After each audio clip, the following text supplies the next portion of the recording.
What's in a name? That by which we call a rose by any other name would smell as sweet, right?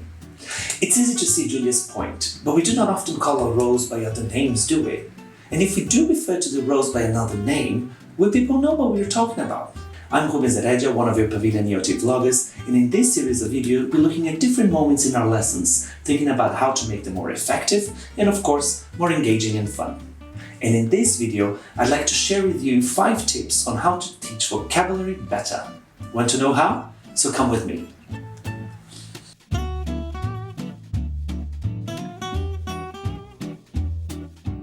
Most students associate making progress with learning more words. It's tempting for us to try to look at the number of words we know as a measure of our proficiency.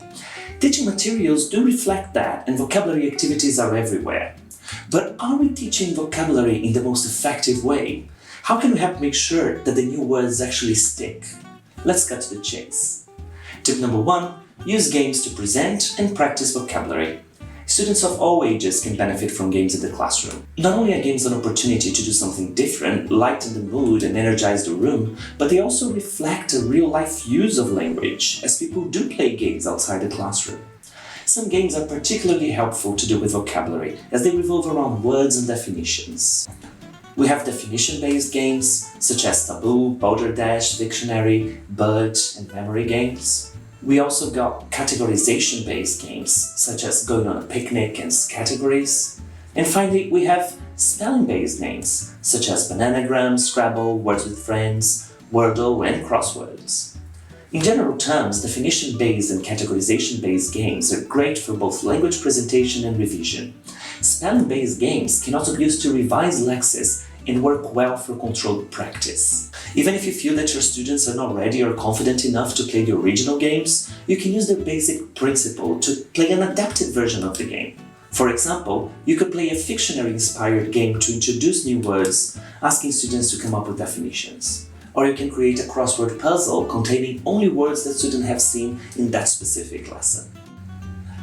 Tip number 2, go beyond word level.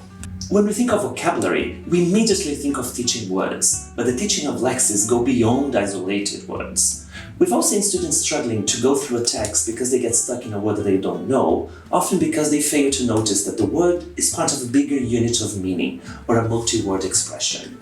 We can call them lexical chunks. In a series of articles for ET Professional, Charles Lowe lists 10 categories of such lexical chunks.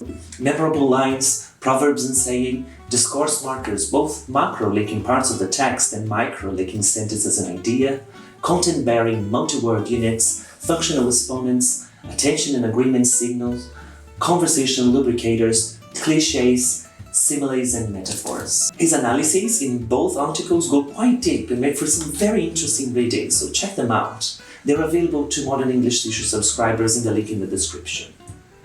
Tip number 3, practice, review, and practice some more. Just being exposed to a word and seeing its definition is usually not enough for us to learn it. Some people claim that you need to use a word at least 7 times for it to stick.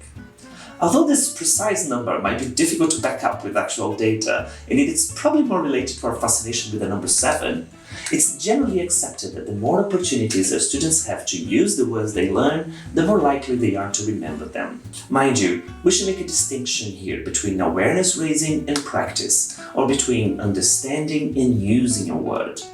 Awareness raising activities are those that involve improving understanding of a word or lexical set. Some examples of awareness-raising activities are matching words and definitions, categorizing them, coming up with definitions for expressions, etc. Practice activities, on the other hand, provide students with an opportunity to use the lexis they have learned, usually in a contextualized way. Some examples of common vocabulary practice are activities in which students use the words to fill in gaps in sentences or texts, or when we prompt students to create sentences using the words they've learned. Both understanding and using, awareness raising and practice are important in the learning process. And so is repetition. Making just one sentence once does not really improve the chances of students retaining and being able to recall that word. According to Schmidt, because vocabulary is learned incrementally, it is essential that students are exposed to words often over time. The timing of the repetitions is important too. People tend to forget much of what they've learned relatively quickly after the learning episode.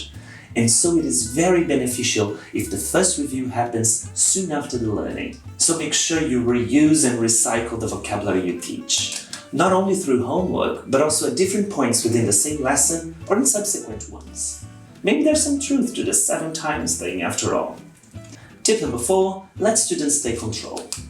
One of the main challenges about learning lexis is being able to retrieve it after the lesson. That is why making learning more memorable is so important. We talked about understanding the context and practice as ways to help students learn and remember the words, but the more invested and involved learners are in the process, the more likely they are to be able to recall the words in the future. Personalization and a sense of agency are some powerful tools. Research shows that people place a disproportionately high value on products that they partially created. It's a cognitive bias called the IKEA effect. We tend to value that shelf unit we assemble more than other people would, even if we know deep inside that it's a bit wobbly. In our lessons, we can try to capitalize on that by allowing students to choose the words they will study from a text, rather than selecting them ourselves, for example. Joshua Cohn shared a great suggestion in an article for English Teaching Professional, getting students to create vocabulary cards themselves, including the word or expression on one side and information about the word or expression in examples of use on the other. But the word shouldn't end there. According to his experience, students will eventually get bored with making and drilling their cards. If they have no reason to look at them other than to improve their vocabulary, they will soon grow weary of the process. One way to maintain their motivation is to create meaningful language exchanges in which they use their cards and engage with one another in fun and interactive ways. A similar rationale applies to creating a lexical notebook or creating digital flashcards in websites like Quizlet. The format can be adapted to the needs and the context of your learners. What really matters is that students are invested in the process. To make a secondary literary reference to roses and paraphrase the fox from The Little Prince, it is the time we spend on our rose that makes it so important. Tip number 5, don't ignore emergent lexis. Most language programs will include a vocabulary component, and presentation and practice of lexis is really frequent in course books and other teaching materials. These are examples of planned teaching of vocabulary. As teachers or material writers, we select and plan how to introduce the words and expressions. This is what we usually refer to as our target language or target vocabulary. A lot of opportunities for learning, however, arise more naturally from questions that students ask, doubts that they have, mistakes they make. They are words that appear more spontaneously in the lesson. We refer to them as emergent language or incidental language, and they may end up being more memorable and relevant than what we originally had in mind when we planned the lesson. According to Brown, these impromptu moments are very important. Sometimes they are simply brief little pointers. Sometimes such impromptu moments may be extended. The teacher gives several examples and/or encourages students to use the word in other sentences. Make sure that such unplanned teaching, however, does not detract from the central focus of the activity.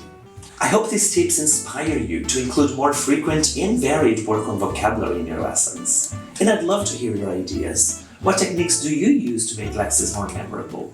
Sound off in the comments below. You can also contact me on all social media at WhatIsYourT. Keep learning and keep teaching.